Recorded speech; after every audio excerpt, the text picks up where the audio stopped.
सुंदर तर्कशुद्ध पद्धतीने आपण आम्हाला हे समजावून सांगितलेलं आहे. याला जोडून असं विचारावं असं वाटतं सर की आता आपण छत्रपती संभाजी महाराजांचा उल्लेख केलात, त्यामागचा विचार सांगितलात की या विचारातून, या नावातून प्रेरणा घ्यायची आहे, तर आपण त्यांच्याकडे कसं पाहता, त्यांच्या व्यक्तिमत्वात? छत्रपती संभाजी महाराज म्हटल्यानंतर एकच गोष्ट आपल्याला आठवते, देश धर्म पर मिटने वाला शेर शिवा का छावा था, महापराक्रमी परम प्रतापी एकही शंभू राजा था.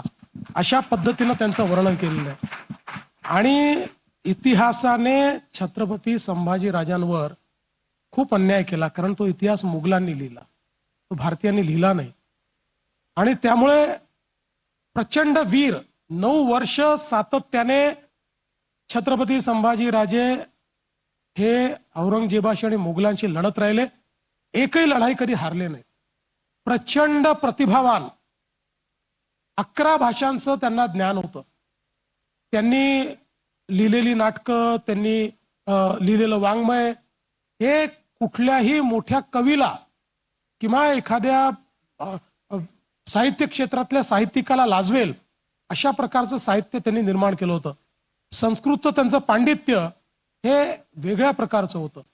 त्यामुळे अशा पद्धतीनं एक जो राजा की ज्याने 9 वर्ष औरंगजेबाला झुंजवत ठेवलं, आणि त्यानंतर आपल्याला माहिती आहे की मग तराराणी असतील, सगळा इतिहास आपल्याला माहिती आहे की शेवटी औरंगजेबाचं स्वप्न पूर्ण झालं नाही, इथे त्याची कबर खोदली गेली आणि त्यानंतर मोगली साम्राज्याचा आपण पूर्णपणे नाश केला.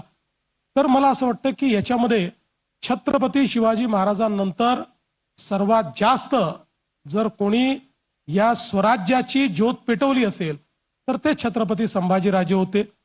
म्हणजे कधी कधी आता याला सुदैव म्हणावं की दुर्दैव म्हणावं समजत नाही, पण आता एक चित्रपट त्यांच्यावर आल्यानंतर अनेकांना त्यांचा इतिहास कळला. तोही पूर्ण इतिहास नाही आहे, याच्यापेक्षा खूप दैदिप्यमान अशा प्रकारचा त्यांचा इतिहास आहे.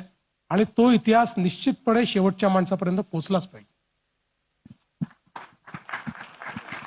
निश्चितच सर, अशा छत्रपती